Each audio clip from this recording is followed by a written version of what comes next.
खंडवा में नर्सिंग कॉलेजों में जांच की गई। देर रात सीबीआई की टीम पहुंची और जांच पड़ताल की गई। साई नर्सिंग कॉलेज में जांच हुई है। हाईकोर्ट के निर्देश पर यह जांच हुई। सीबीआई की अलग अलग टीम जांच कर रही है। बीएससी नर्सिंग कराने वाले 364 नर्सिंग कॉलेजों पर नजर है। ऐसे में बीएससी नर्सिंग सत्र 2021 से परीक्षाएं नहीं हो रही हैं क्योंकि कुछ महाविद्यालय के फर्जीवाड़े को लेकर याचिका लगी हुई है। हाईकोर्ट की ग्वालियर खंडपीठ में ये याचिका लगी है। जबलपुर हाईकोर्ट में सुनवाई के लिए शिफ्ट की गई है इस पूरे मामले को। तो खंडवा में नर्सिंग कॉलेजों की जांच का सिलसिला जारी है और अब इसमें गहनता से जांच होगी।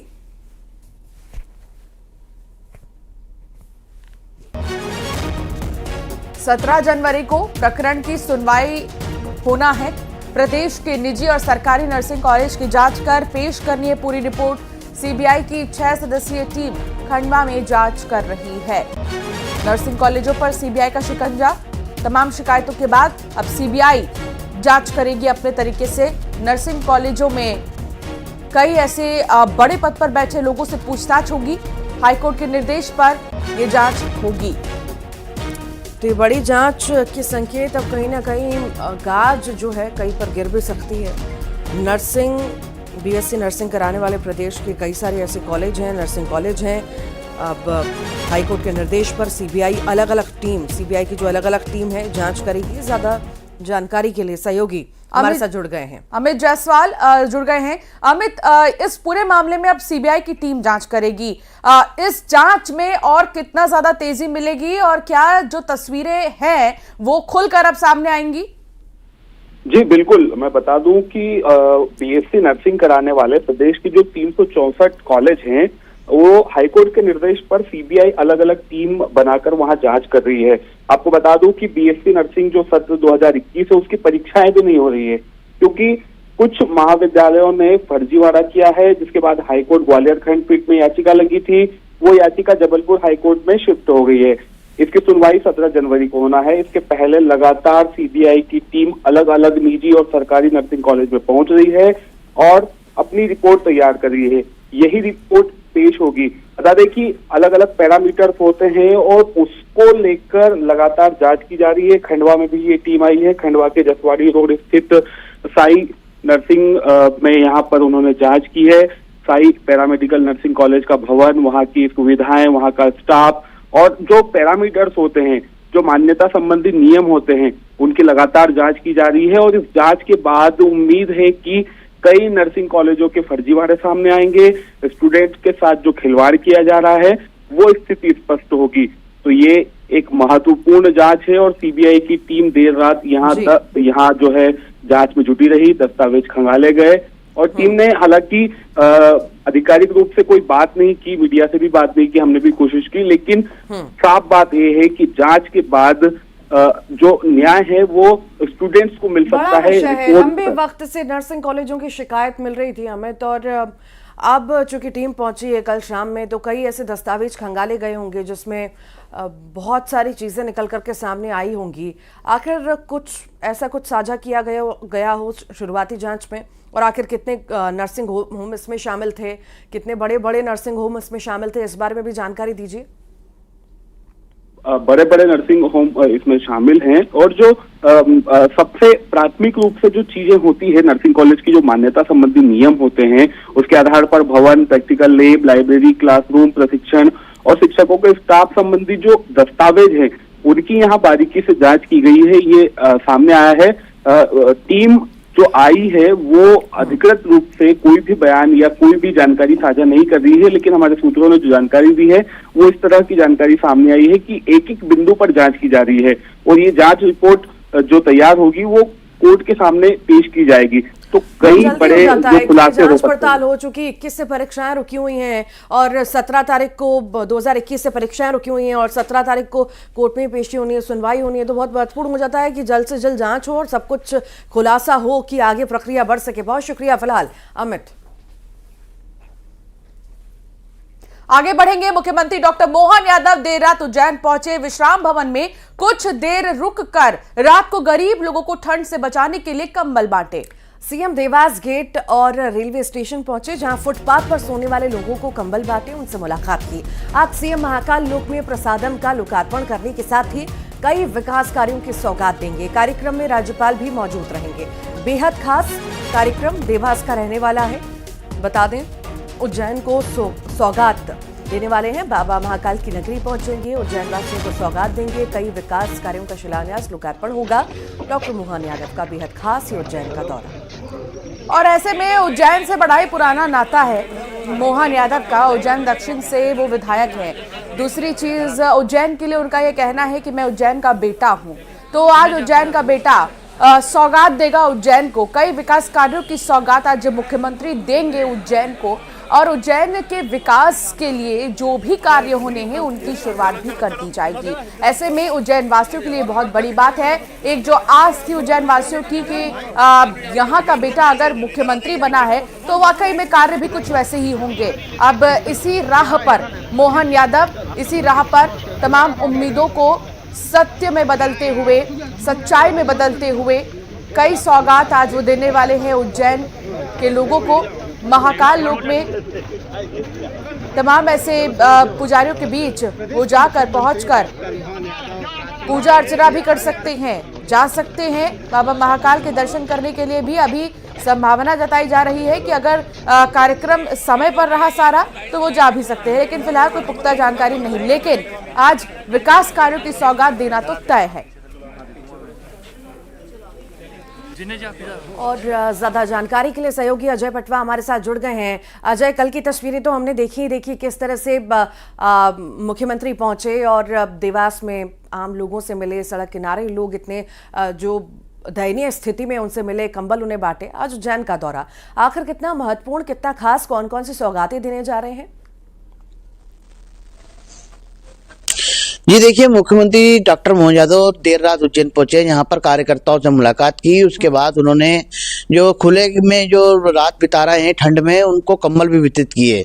इसी के साथ रात्रि विश्राम उन्होंने उनके घर पे किया। इसके बाद आज सुबह जो है वो महाकालेश्वर मंदिर जाएंगे, यहाँ सबसे पहले भगवान महाकाल का आशीर्वाद लेंगे। इसके बाद महाकाल मंदिर के पास ही महाकाल लोक में प्रसादम करके एक बनाया गया है, यहाँ पर आने वाले श्रद्धालुओं को हाइजेनिक जो है भोजन मिल सकेगा, जिससे श्रद्धालुओं की सेहत का भी विशेष ध्यान रखा जाएगा। साफ सफाई से लेकर तमाम प्रकार की यह व्यवस्था की गई है, क्योंकि केंद्र सरकार की योजना है ऐसे 100 फूड जोन बनना है, जिसमें सबसे पहला उज्जैन में बनाया गया है।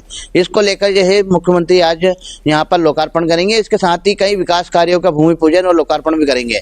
इनके साथ में राज्यपाल मंगू पटेल भी रहेंगे और डिप्टी सीएम राजेंद्र शुक्ला भी रहेंगे, और इसके साथ ही केंद्रीय मंत्री भी यहाँ पर मौजूद रहेंगे। इसी दौरान मुख्यमंत्री डॉक्टर मोहन यादव के और 2 अन्य कार्यक्रम है, यहाँ पर भी जाने की बताया जा रहा है कि वहाँ जा सकते हैं। इसके अलावा जो है मुख्यमंत्री फिर जो है आगे के कार्यक्रम अभी तय नहीं हो पाएंगे और किन किन कार्यक्रमों में मुख्यमंत्री सम्मिलित होंगे, क्योंकि जिस तरीके से मुख्यमंत्री के जो 4 कार्यक्रम आए हैं, वो 4 कार्यक्रमों के हिसाब से पहले महाकाल दर्शन है, उसके बाद महाकाल लोक में प्रसादम का लोकार्पण है, और एक गांव घाट पर कार्यक्रम है, और एक तपोभूमि है। यहाँ पर जैन समाज के संतों से मुलाकात करने का कार्यक्रम तय किया गया है। तो ये 4 कार्यक्रम अभी फिलहाल मुख्यमंत्री के आए हुए हैं। इसके बाद आगे की रूपरेखा तय की जाएगी कि मुख्यमंत्री और क्या क्या कार्यक्रम उज्जैन में किए जाना है। जी बिल्कुल अजय, और बहुत ही खास कार्यक्रम इसे हम कह सकते हैं, लेकिन देखना होगा कि कौन से वो विकास कार्य है। बहुत शुक्रिया जानकारी साझा करने के लिए अजय। और चलिए आगे बढ़ते हैं, भोपाल का जिक्र करते हैं। कांग्रेस का मंथन भोपाल में लगातार जारी है। दूसरे दिन सोशल मीडिया विभाग की उनकी बैठक हुई। लोकसभा चुनाव की तैयारियों पर फोकस पूरी तरह से अब कांग्रेस कर रही है और बैठकें भी कांग्रेस में चल रही हैं। अब ऐसे में आपको बता दें कि लगातार मंथन का सिलसिला चल रहा है। एक बड़ी खबर, कांग्रेस की इलेक्शन कमेटी पर बीजेपी ने तंज कस दिया है। मीडिया प्रभारी आशीष अग्रवाल ने ट्वीट कर तंज कसा है और कहा कि एमपी में उन्होंने कहा कि तो कहीं ना कहीं बीजेपी लगातार घेरती कांग्रेस को नजर आती है और कांग्रेस नहीं जीतेगी, ये भी दावा कहीं ना कहीं बीजेपी लगातार करती है। एमपी में पॉलिटिक्स अफेयर्स कमेटी का भी गठन है, ऐसा कह रहा है जितेंद्र सिंह बने पॉलिटिकल अफेयर्स कमेटी के चेयरमैन। बड़ी खबर आपको बता रही हैं, लोकसभा चुनाव की तैयारी में कांग्रेस जुटी है और 4 राज्यों के लिए प्रदेश चुनाव समिति गठित की गई है। जीतू पटवारी एमपी चुनाव समिति के चेयरमैन बने हैं। तो एमपी में पॉलिटिकल अफेयर्स कमेटी का भी गठन किया गया है। Jitendra Singh political affairs committee के चेयरमैन बने हैं। ये जानकारी इस वक्त हम आपको दे रहे हैं। किसी भी तरह से पीछे नहीं हटना चाहती कांग्रेस। हर वो तमाम कोशिश जो सफलता की ओर कांग्रेस को ले जाए, उस पर फोकस कांग्रेस का है। कांग्रेस की एमपी इलेक्शन कमेटी पर बीजेपी ने जबरदस्त तंज कसा है। प्रदेश मीडिया प्रभारी आशीष अग्रवाल ने ट्वीट किया और कहा कि मध्य प्रदेश में आज भी नाथ और सिंह परिवार की ही चलेगी।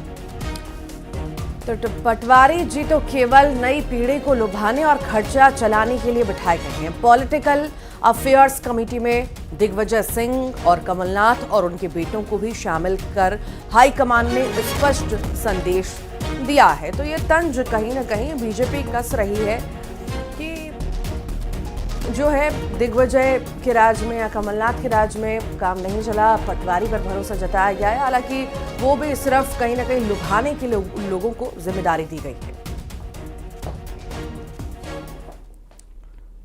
भोपाल में कांग्रेस की मैराथन बैठक हुई। दूसरे दिन भी मंथन आपको बता दें अब जारी रहेगा। कल बैठक हुई, आज मंथन जारी रहेगा। लोकसभा चुनाव की तैयारियों पर मंथन इस बैठक में किया जाएगा। सोशल मीडिया विभाग की आज बैठक होगी। जीतू पटवारी की अगुवाई में ये बैठक होगी। बीते 3 दिन से लगातार बैठकों का सिलसिला हम देख रहे हैं और भोपाल में कांग्रेस की मैराथन बैठक के सिलसिले में दूसरे दिन भी मंथन होगा। लोकसभा चुनाव की तैयारियों पर मंथन किया जाएगा। सोशल मीडिया विभाग की आज बैठक होगी। जीतू पटवारी की अगुवाई में ये बैठक होगी। जीतू पटवारी जिन्हें हाल ही में प्रदेश अध्यक्ष की कमान सौंपी गई है कांग्रेस की तरफ से, अब वो तमाम बैठकों की अगुवाई कर रही है, जिसमें कि जो समिति गठित की गई है सोशल मीडिया पर भी ध्यान रखने के लिए, उसमें भी उनको चेयरपर्सन बनाया गया है। वासु चौरे साथ जुड़ गए हैं। वासु, प्रदेश अध्यक्ष की जिम्मेदारी तो जीतू पटवारी को मिली ही थी, लेकिन अब तमाम जो बैठकें हो रही हैं उसकी अगुवाई भी जीतू पटवारी ही कर रहे हैं। यानी कि कांग्रेस ने ये साफ कर दिया है कि युवा चेहरे को फ्रंट लाइन पर रखकर चुनाव में वो रणनीति तैयार करेंगे। बिल्कुल, देखिए प्रदेश अध्यक्ष की जिम्मेदारी होती है कि प्रदेश संगठन की जो भी बैठकें हों, आगामी चुनाव को लेकर या आगामी पार्टी के कार्यक्रमों को लेकर जो भी रणनीति तैयार करनी हो वो उसकी अगुवाई करें। और जीतू पटवारी को एक बड़ी जिम्मेदारी विधानसभा चुनाव में हार के बाद सौंपी गई है। कांग्रेस ये जरूर चाहती है कि एक नई टीम कांग्रेस की खड़ी हो ताकि आने वाले चुनावों में पूरे दमखम के साथ जुटा जा सके, लड़ा जा सके। और यही वजह है कि लगातार बैठकों का दौर चल रहा है, मंथन का दौर चल रहा है। कल उन 163 प्रत्याशियों को भोपाल बुलाया गया जो चुनाव में हार गए थे। उनसे पूछा गया कि कैसे हार गए थे, क्या वजह रही थी, कहां पर दिक्कतों का आपको सामना करना पड़ा था। और इन तमाम वजहों को प्रत्याशियों ने पार्टी के सामने रखा है, पार्टी फोरम पे रखा है। और कांग्रेस ने उन्हें ये भरोसा जताया है कि आने वाले लोकसभा चुनावों में इस तरीके की दिक्कत नहीं होने देंगे। जिन लोगों ने गड़बड़ की है, पार्टी को नुकसान किया है, उनको बाहर का रास्ता दिखाने का काम किया जाएगा। और एक बात तो बहुत तय है, हम सभी लोग जानते हैं कि आजकल चुनावों का ट्रेंड बदल चुका है। जितना चुनाव जमीन पर लड़ा जाता है उतना ही सोशल मीडिया पर वर्चुअली भी लड़ा जाता है। तो आज सोशल मीडिया टीम की बैठक बुलाई गई है ताकि पार्टी की रीति नीति को बेहतर रूप से जनता के बीच रखा जा सके। जो लोकसभा चुनाव के लिए कांग्रेस का मैनिफेस्टो जारी होगा उसकी बातों को जनता तक पहुंचाया जा सके और तेजी के साथ युवाओं के बीच अपनी रीच बढ़ाई जाए। और युवाओं के बीच रीच बढ़ाने का सबसे अच्छा साधन हो सकता है सोशल मीडिया। इसलिए सोशल मीडिया वॉरियर्स को कांग्रेस एक्टिवेट करने जा रही है और आज महत्वपूर्ण बैठक उसी संबंध में होगी। जी बिल्कुल, ये बैठक बहुत अहम हो जाती है। आप बने रहिए वासु, आगे भी आपसे जानकारी लेते रहेंगे। और चलिए अब बात करते हैं मौसम की। मौसम का मिजाज पूरी तरह से बदल रहा है। मध्य प्रदेश में सर्द हवाओं से एमपी पूरी तरह से ठिठुर चुका है। भोपाल समेत प्रदेश के कई हिस्सों में कोहरे की चादर है और अगले कुछ दिन तक मौसम में बदलाव की संभावना भी नहीं है। भोपाल, ग्वालियर, जबलपुर, सागर समेत 19 जिलों में मौसम विभाग का कोहरे को लेकर अलर्ट जारी किया गया है। भोपाल, नर्मदापुरम, महाकौशल समेत कई जिलों में बारिश की संभावना है। महाकौशल के तमाम वो इलाके जहां पर बारिश की संभावना जताई जा रही है, वहां के लोगों के लिए थोड़ा सावधानी बरतने की जरूरत है क्योंकि मौसम और भी ज्यादा सर्द हो चुका है। वासु चौरे संवाददाता लगातार जुड़े हुए हैं। वासु, मध्य प्रदेश में जो मौसम का मिजाज है वो काफी बदल गया है और खासतौर पर महाकौशल के लिए तो बारिश जैसी स्थितियां बनेंगी आने वाले दिनों में। अब बिल्कुल देखिए, लगातार राजधानी भोपाल की बात की जाए या फिर मध्य प्रदेश के अलग अलग अंचलों की, चाहे मालवा निमाड़ हो, महाकौशल हो, विंध्य हो, सभी जगहों पर जो है मौसम में बदलाव जो देखने को मिल रहा है। नए साल की शुरुआत के बाद से ही वेस्टर्न डिस्टर्बेंस का असर है, उत्तर की ओर से आ रही सर्द हवाओं का असर है और कुछ सिस्टम्स ऐसे बन रहे हैं जिसके चलते लगातार बादल छाए हुए हैं, घना कोहरा जो है वो देखने में आ रहा है। और इसके अलावा बड़ी मुसीबत की बात यह है कि बारिश भी हो रही है बेमौसम। और कल भी मैं आपको बताऊं, राजधानी भोपाल और आसपास के जिलों में दिन भर धूप नहीं निकली। धूप न निकलने के चलते लोगों को ठिठुरन का सामना करना पड़ा, शीत सर्द हवाएं चलती रहीं क्योंकि उसके पहले भोपाल में बारिश हुई थी और उसी की वजह से कल ये कहा जा सकता है कि कोल्ड डे लोगों ने फेस किया है। हालांकि आज सुबह से मौसम में थोड़ा सा परिवर्तन जरूर दिखाई दे रहा है। कल के मुकाबले आज थोड़ी सी ठंड जो है वो कम है, लेकिन आज भी जो घने बादल हैं वो छाए हुए हैं। बारिश होने की भी जो संभावना है वो व्यक्त की गई है, यानी कि बहुत ज्यादा राहत लोगों को नहीं मिलने वाली है और आने वाले 2-4 दिनों तक और इसी तरीके का मौसम रहने वाला है। तो लोगों को बेहद सावधान और सतर्क रहने की जो जरूरत है वो रहेगी, क्योंकि जो सर्द हवाएं वो कहीं ना कहीं स्वास्थ्य को भी सीधे तौर पर नुकसान पहुंचाती हैं। और न सिर्फ भोपाल में बल्कि आसपास के जो जिले हैं और अलग अलग जो अंचल हैं मध्य प्रदेश के, वहां पर भी इसी तरीके का जो सूरत हाल है वो बना हुआ है।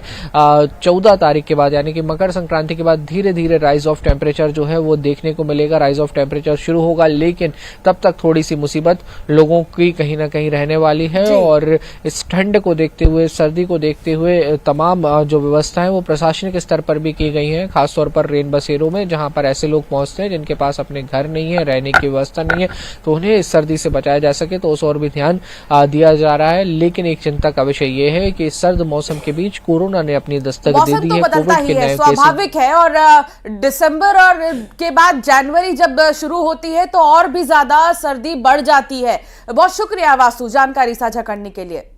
और अब आगे बढ़ते हैं, छतरपुर का जिक्र कर लेते हैं जहां पर डॉक्टर से मारपीट की तस्वीरें सामने आई हैं। जिला अस्पताल में ड्यूटी डॉक्टर से मारपीट की गई है कुछ लोगों द्वारा। दरअसल मृतक के परिजनों ने मारपीट की लापरवाही के आरोप लगाए। डॉक्टर शाहिद खान से चैम्बर में मारपीट की गई है। घायल को मृत अवस्था में परिजन लेकर आए थे।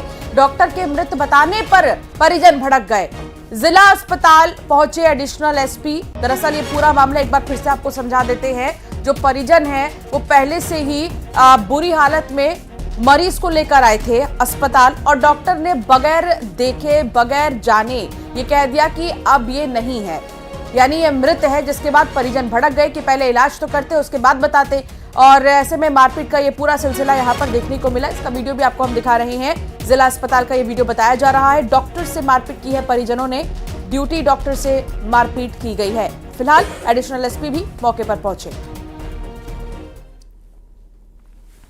मैं इवनिंग ड्यूटी कर रहा था, तभी एक बमीठा से एक मृतक को लेके आए। उन्हें पहले से ही पता था ये मृतक है। उसके बाद भी यहाँ वो कंफर्म करने आए तो मैंने ईसीजी निकाल कर उन्हें बता दिया कि अब ये नहीं रहे, इनकी मृत्यु हो गई है। उसके बाद उन्होंने गाली गलौज चालू कर दी और ड्यूटी रूम में घुस के मेरे साथ मारपीट की। ये डिस्ट्रिक्ट हॉस्पिटल छतरपुर में कुछ देर पहले पेशेंट के साथ जो उनके रिलेटिव आए हुए थे और जो ड्यूटी डॉक्टर थे उनके बीच कुछ इशू हुआ था और गंभीर मैटर था। इमीडिएट हमारे थाना प्रभारी है और हमने इंश्योर किया है कि सुसंगत धाराओं में कड़ी से कड़ी FIR इसमें की जाएगी। अजब मध्य प्रदेश का गजब मंडला। जी हां, हम बात मंडला की कर रहे हैं, जहां चुनावी लाभ लेने की होड़ में मेडिकल कॉलेज का आनन फानन में भूमि पूजन तो कर दिया गया, लेकिन ये आज तक बन ही नहीं पाया। जिस जगह भूमि पूजन किया गया वो वीरान पड़ी है। शिलान्यास वाला पत्थर भी अपनी जगह से गायब है। इस मामले को लेकर जब सीएमएचओ से बात की गई तो उन्होंने बताया कि अभी तो टेंडर की प्रक्रिया ही अब तक पूर्ण नहीं हुई है। वहीं कांग्रेस ने भी इस मामले में चुटकी ली है।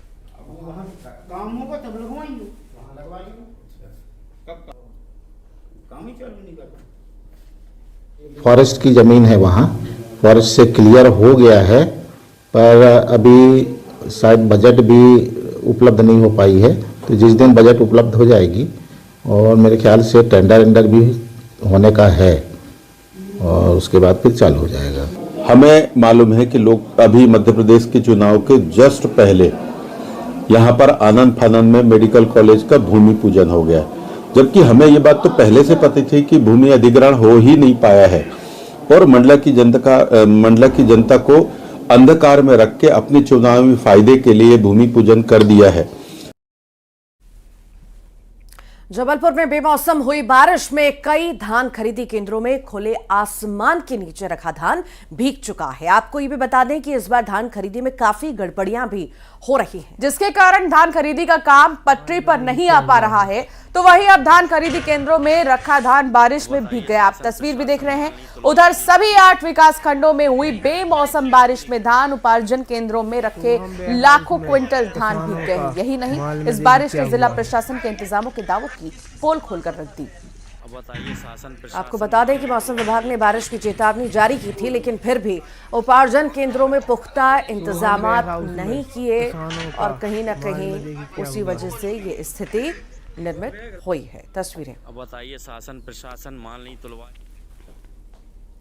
ग्वालियर चंबल अंचल में वेस्ट टू एनर्जी प्रोजेक्ट के तहत काम होगा। वेस्ट टू एनर्जी स्वच्छता के लिए मुरैना, ग्वालियर, भिंड और दतिया के लिए सिरदर्द बन चुके कचरे से अब चारों निकाय मिलकर वायो सीएनजी और बिजली बनाएंगे। वायु सीएनजी से नगरीय निकायों के वाहन दौड़ेंगे, तो कचरे से बनने वाली बिजली से शहरों की स्ट्रीट लाइट से लेकर निकायों के कार्यालयों में बिजली खपत की पूर्ति करने का लक्ष्य है। और यहां रुकेंगे छोटे से ब्रेक के लिए।